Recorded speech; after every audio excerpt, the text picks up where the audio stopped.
की जय। यज्ञ भगवान की जय। वेद भगवान की जय। परम पूज्य गुरुदेव की जय। परम वंदनीय माता जी की जय। शांति कुंज हरिद्वार की जय। दिवंगत देव आत्मा की जय। परम पिता परमात्मा की जय। आइए सभी गायत्री मंत्र बोलेंगे आज हमारे साथ साथ। ओम भूर्भुवः स्वः तत्सवितुर्वरेण्यं भर्गो देवस्य धीमहि धियो यो नः प्रचोदयात्।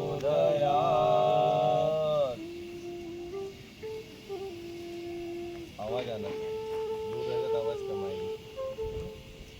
आइए आज हम ग्राम खड़की में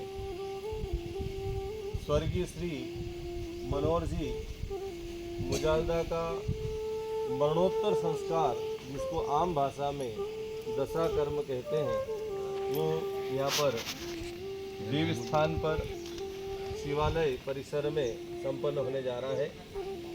भारतीय संस्कृति में यह तथ्य घोषित किया है कि मृत्यु के साथ ही जीवन का अंत नहीं माना जाए।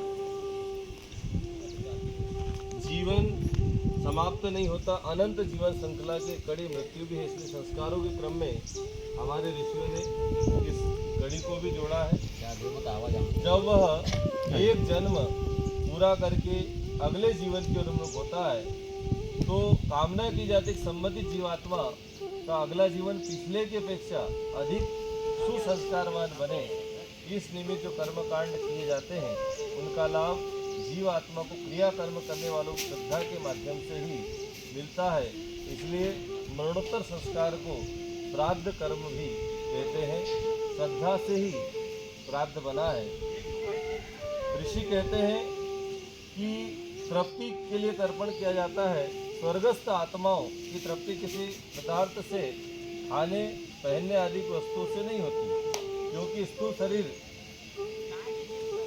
के लिए भौतिक उपकरणों की आवश्यकता पड़ती है। लेकिन मरने के बाद स्थूल शरीर समाप्त हो जाता है और केवल सूक्ष्म शरीर ही रह जाता है। ऐसी स्थिति में सूक्ष्म शरीर को भूख, प्यास, सर्दी, गर्मी के आदि की आवश्यकता नहीं रहती है। उसकी तृप्ति का विषय कोई खाद्य पदार्थ नहीं होता है। सूक्ष्म शरीर में विचारणा, चेतना और भावना की प्रधानता होती है।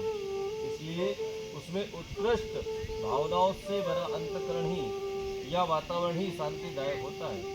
इसी दृश्य संसार में स्थूल शरीर वालों को जिस प्रकार इंद्रिय भोग, वासना, तृष्णा एवं अहंकार की कुटिल सुख मिलता है, उसी प्रकार पितरों का सूक्ष्म शरीर शुभ कर्मों से उत्पन्न सुगंध का रसास्वादन करते हुए तृप्ति का अनुभव करते हैं। उनकी प्रसन्नता का आकांक्षा का केंद्र बिंदु श्रद्धा होती है। श्रद्धा भरे वातावरण के सानिध्य में पीतर अपनी अशांति भूकर आनंद का अनुभव करते हैं। श्रद्धा ही उनकी भूख है, इसी से उन्हें प्राप्ति होती है। इसलिए पितरों की प्रसन्नता के लिए श्राद्ध तर्पण किए जाते हैं।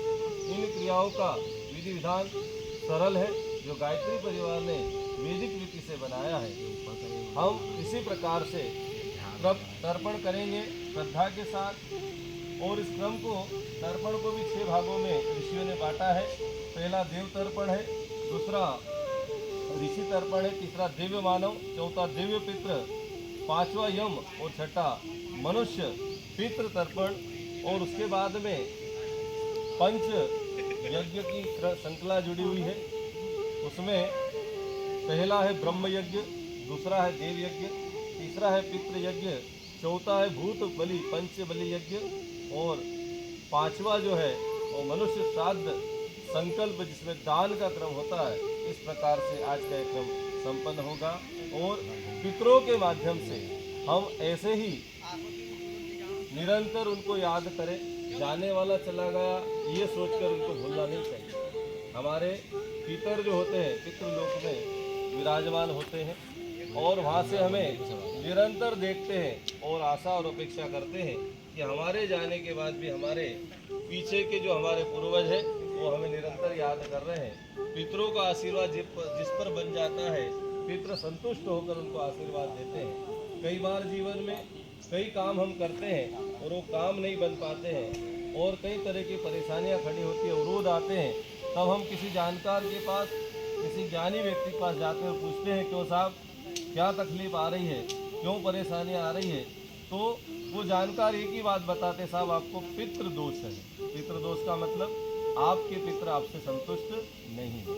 इसलिए ये जो कार्यक्रम हम कर रहे हैं पितरों की तृप्ति के साथ साथ पितरों की संतुष्टि के लिए भी है, पितरों के आशीर्वाद को प्राप्त करने के लिए और पितृ लोगों को प्रसन्न करने के लिए। आइए आज इन्हीं भावों से मनोहर भाई का यहाँ पर हम मरणोत्तर संस्कार, दशा कर्म, तर्पण, पिंड दान का कार्यक्रम करेंगे और ये भाव करेंगे कि हमारे द्वारा जो जलांजलि दी जाए श्रद्धा युक्त हो, हमारे द्वारा किए गए पिंडदान श्रद्धा और समर्पण के भाव से हो, जिससे हमारे पितृ संतुष्ट हो और हम पर सदैव प्रसन्न रहते हुए परिवार पर उनका सदैव आशीर्वाद बना रहे। इन्हीं भावों से आज का